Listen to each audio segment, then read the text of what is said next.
Good morning, guys. It is Thursday, February 8th, 2024. This is Bathrobe Business. I got the coffee and I have a cold. So I'm sounding a little more hoarse than usual. I apologize for that. I'm just going to push through it.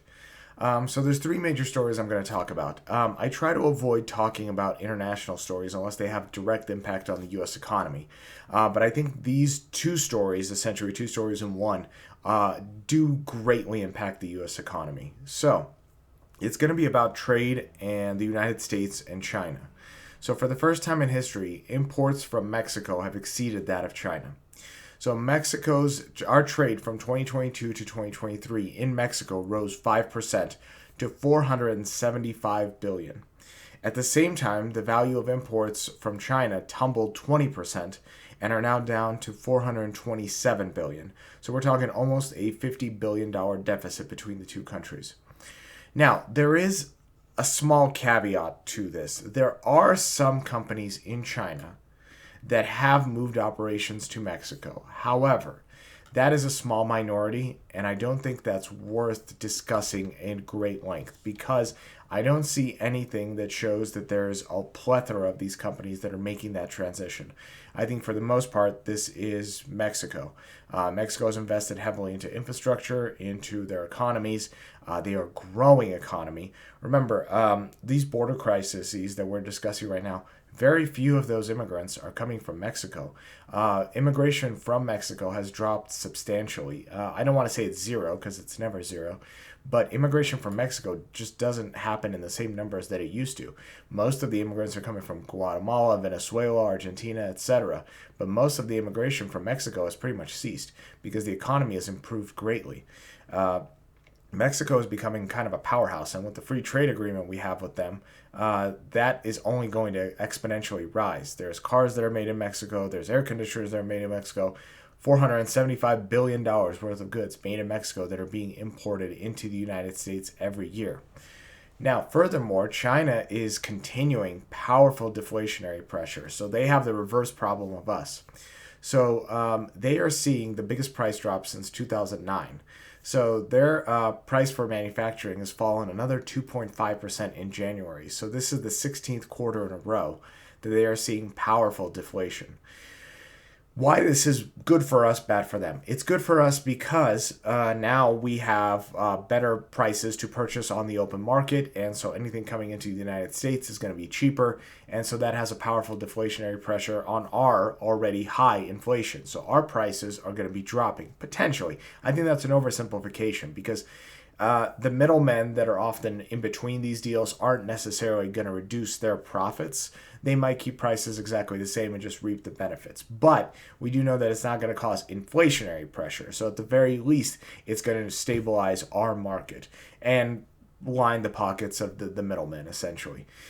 Now, for China, this is terrible because essentially this means they can't find people to buy their products. And that means their GDP is going to continue to drop. Because if you can't manufacture enough for the open market to purchase, you start cutting back and their economy begins to shrink.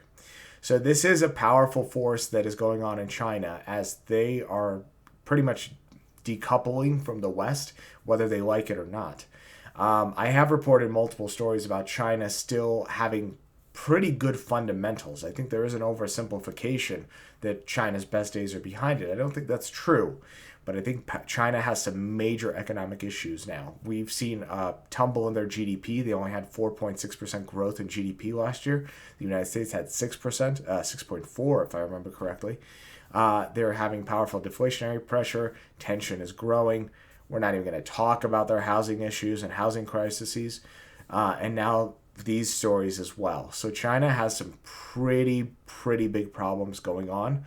And they're going to have to really restructure their economy in the coming decade if they want to remain the powerhouse that they've become. So while I don't think China's best days are behind them, I think that their easiest days are behind them. So I think now they're moving into a more mature economy where they're going to have to work harder in order to maintain growth. Next story. Next story I want to talk about is something that it sounds like a minor story in the news. So Disney takes a $1.5 billion stake in Epic Games. So in prior years, Disney has partnered with Epic to bring characters to Fortnite. So Iron Man, Captain Marvel, whoever your character is, they've essentially integrated those characters into Fortnite. This, however, is a little bit different because Disney is now planning to launch new games with Epic. And 1.5 billion is the biggest stake they have ever taken in the history of their existence with gaming. However, what I think is going unnoticed is I think Disney is going to try an acquisition in a couple years. This is what Bob Iger does, right? He makes an investment into a company, and if that investment goes well, he then purchases that company. It's happened with Pixar, it's happened with Star Wars, and it's happened with Marvel as well. So he makes a foray into a market and then just completely seizes it.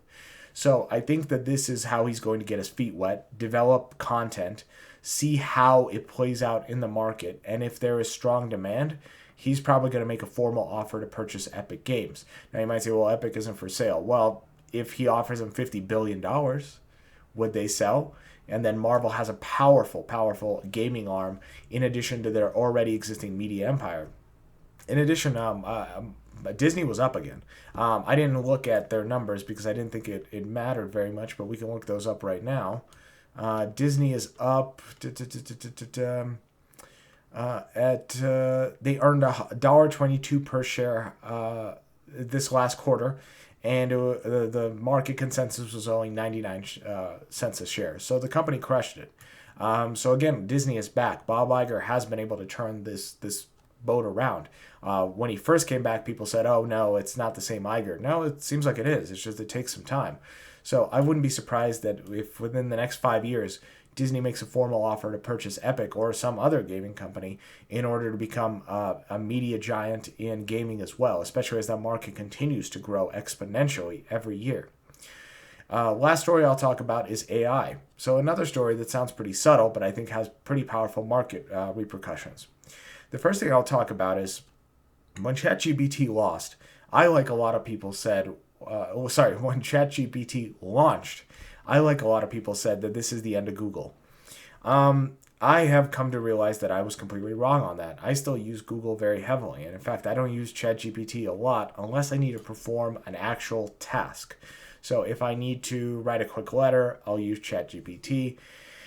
If I need to have a dialogue about purchases or something like that, I talk to ChatGPT like I do a person for information.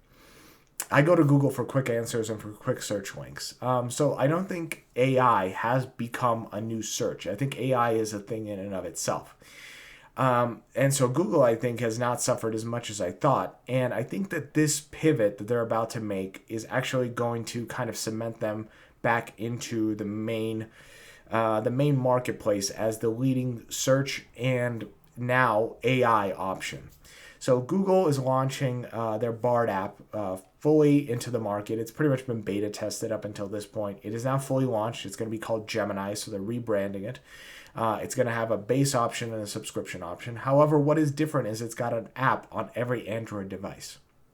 The accessibility of that is greatly going to change things. The fact that you'll have AI easily available on an app on your phone for 50% of the market is pretty large. And eventually it's going to come to the Apple Store as an option as well. So that accessibility, I think, really kind of cements it as a user product, whereas I think ChatGPT is going to become more of an enterprise product.